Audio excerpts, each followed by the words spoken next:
6 more dates? Seth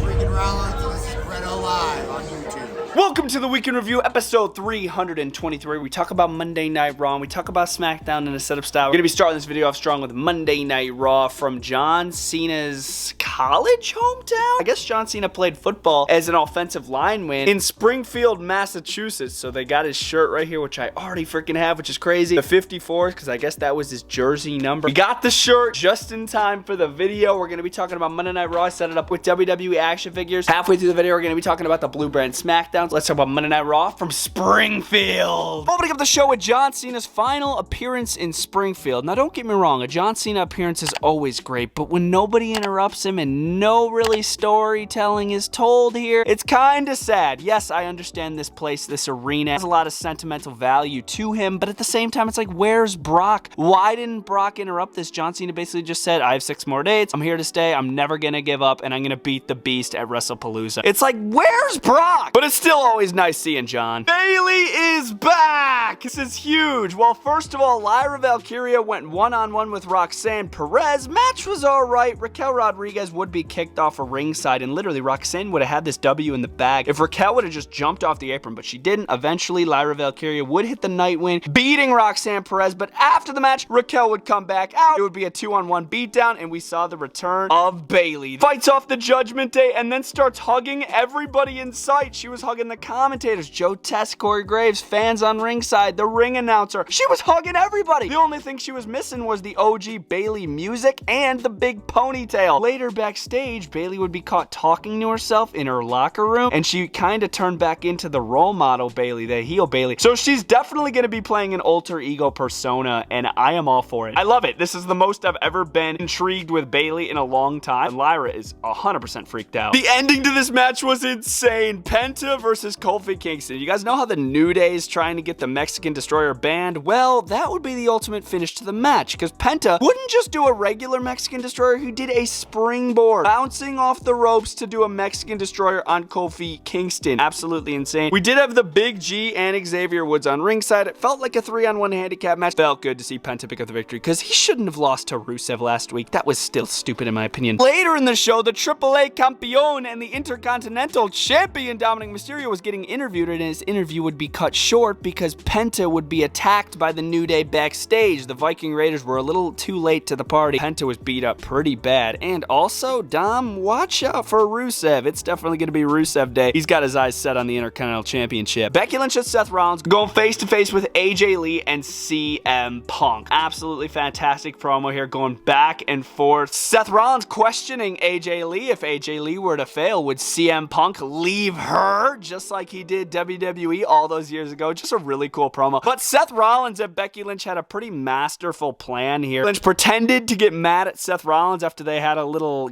confrontations. AJ would slap Seth Rollins, but it was all just a big trap. Becky Lynch would jump back in the ring, manhandle slam AJ Lee, and Becky Lynch and Seth Rollins would come out on top here at the end of the promo. But man, this was a good segment. I can't wait for the match at WrestlePalooza. Just me, or are you guys kind of getting sick and tired of this El Grande Americano crap? So Dragon Lee had a matchup against Ludwig Kaiser, who we all know is the main El Grande Americano, but there's 2 more El Grande Americanos on ringside. AJ Styles tried to come out and help out Dragon Lee, just like Dragon Lee did last week, but I don't think AJ Styles was expecting 2 El Grande Americanos on ringside. So now there's 3? Like, bro, we can't even tell who these guys are. I want to say one of them's Pete Dunne. Ludwig Kaiser takes advantage, and he takes out Dragon Lee, pins him 1, 2, 3. It's just AJ Styles wasn't enough for 2 El Grande Americanos. This is crap, bro. So Asuka got Kairi Sane a matchup against Stephanie Valkyria backstage, so Kairi had to go one-on-one with Stephanie, and it was actually a really decent match. As the match went on, Asuka would kind of make Kairi Sane get more aggressive against Stephanie, but it wouldn't be enough. Stephanie would take out Asuka on ringside. Valkyria would beat Kairi Sane, and after the match, Asuka and Stephanie Valkyria kind of got into it, but Io Sky ran out. It's like, yo, what the heck's going on? Got between the two, because of course it's Stephanie versus Io at WrestlePalooza today, which I'm really, really excited about. But yeah, I feel like Asuka's gonna take a part in that, man. Be screwing Io Sky. We'll have to wait and see. So LA Knight wanted to team with Jimmy Uso to take on Bronson Reed and Braun Breaker. And at first, Jimmy Uso's like, nah, you're putting me in a bad situation. I got to team with my brother at WrestlePalooza. But later, Jay would talk to Jimmy and kind of sway him away. Jay's kind of acting like the tribal chief over here, but Jimmy says, you don't have no Ulafala. So Jimmy changes his mind, teams with LA Knight in the main event of the show to take on The Vision. Jimmy and LA Knight low-key have some decent chemistry, bro. They actually do. But in the end, Jimmy Uso would be pinned by Bronson Reed, so they came up a little bit short. Obviously, The Vision doesn't just end with a victory. They like to do more beatdown. So they attack Knight, they attack Jimmy, and here comes Jay. But is Jay gonna back up Knight? He actually did this time. He used a steel chair and whipped the snot out of Bronson Reed and Braun Breaker. Like, he was whipping that steel chair with a purpose. So he backs up LA Knight, and it finally looks like LA Knight and Jey Uso are gonna make up. They're gonna shake hands, and they do. But LA Knight blindsides Jey Uso just like Jey Uso did last week to him, and LA Knight hits a BFT on Jay right in front of Jimmy Uso. So I don't think this is necessarily a heel turn from LA Knight. I just think it's like, okay, now we're even. You got me last week, and now I'm getting you this week. But yeah, it's kind of goofy in my opinion. It's just like, bro, like, I don't care, honestly. That was Monday Night Raw from Springfield, Massachusetts. Ranking the show out of 10, I'm gonna give it a solid 6 out of 10. My favorite moment was definitely the promo with AJ Lee, CM Punk, Seth Rollins, and Becky Lynch. And my favorite match was the main event, LA Knight and Jimmy Uso teaming up to take on The Vision. That was a great match. Let's talk about SmackDown, baby. Still can't believe there's only 6 more dates. Coming off a pretty weak episode of Monday Night Raw, let's talk about a pretty solid episode of the Blue Brand. SmackDown from Toledo, Ohio. The final show before WrestlePalooza. Got it all set up over here. Let's have a look at what happened. So Michael Cole had to walk to the back to do an interview with Brock Lesnar, but Brock Lesnar met him halfway up the ramp. He picks up Michael Cole and looked like he was about to beat the snot out of Michael Cole. Luckily, Michael Cole has a lot of friends. Just like Pat McAfee would have done, Corey Graves did the same thing. He stepped in before Brock Lesnar could do any damage to Michael Cole, and Corey Graves took 2 F5s. They were brutal F5s. Corey Graves was cleared for action, so he can get F5, bro. So Brock Lesnar brutalized Corey Graves. Lesnar sending a message to John Cena before their match at WrestlePalooza. John, you better watch out, because Brock Lesnar could take out a commentator. What kind of message is this? Are you kidding me? He's going to take out a guy in a suit instead of Cena. No, Cena was not in Toledo, Ohio. But a very interesting way to open up the show. Well, since Corey Graves couldn't continue commentating the entire show, who's going to take his place? The Miz! The Miz takes Corey's place, and dude, The Miz should consider being a commentator, bro. He is fantastic. Him and Michael Cole bounce back and forth on commentary. I enjoyed it, bro. Pretty basic women's tag team championship match over here. We had Alexa Bliss and Charlotte teaming up to go up against Chelsea Green and Alba Fire. Match was alright, relatively quick. Charlotte's gonna hit the natural selection to pick up the victory, and her and Alexa Bliss are definitely friends now. They could get rid of that t-shirt that says we're not friends, and they could get a t-shirt that says we are friends. Brock Lesnar passing Paul Heyman before he left the arena, and he's like, you know what, Paul, we should talk. So could this possibly lead to Brock Lesnar joining The Vision?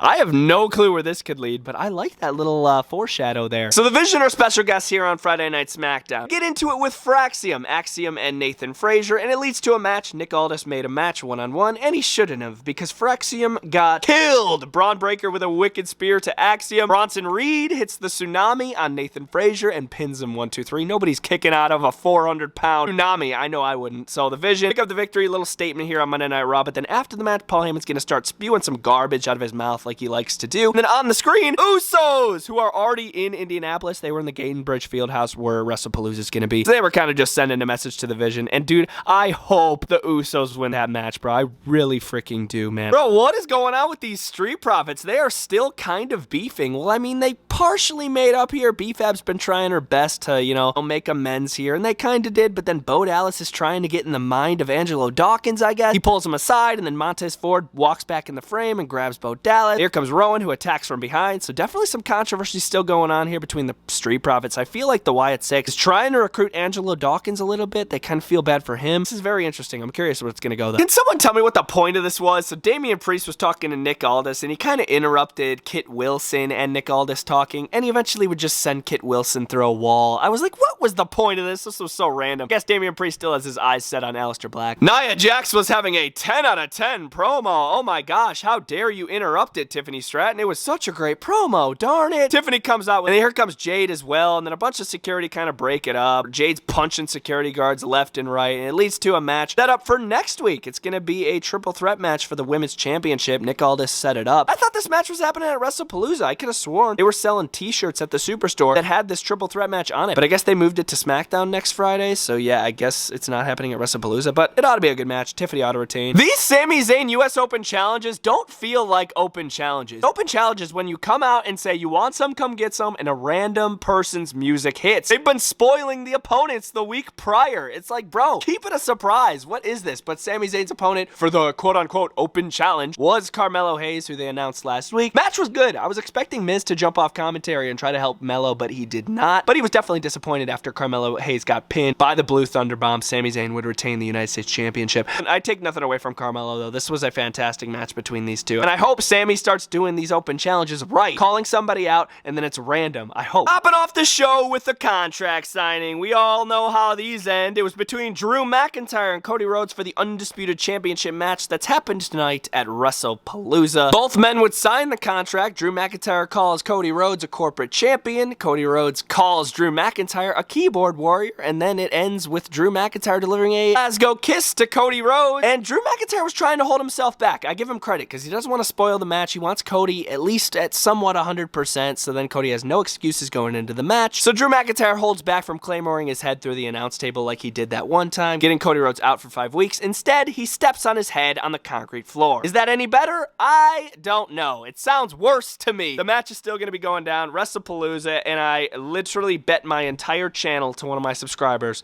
that Cody Rhodes retains this freaking championship, bro. I literally bet that. Friday Night SmackDown had a really bad episode last week. They bounced back this week in Toledo, Ohio, dude. 7 out of 10. I thought this was a really, really cool episode of Friday Night SmackDown. Obviously, there was some weak stuff. There's always going to be, but overall, I thought it was pretty solid. My favorite moment was Brock Lesnar delivering not one, but 2 F5s to Corey Graves, and my favorite match was Sami Zayn versus Carmelo Hayes. Stay tuned for a WrestlePalooza full setup review and or possibly a vlog. Don't know yet. Fingers crossed. You never know. I could possibly go to WrestlePalooza. Maybe. Don't count on it. And I'll see you guys next time. Bretto Live out.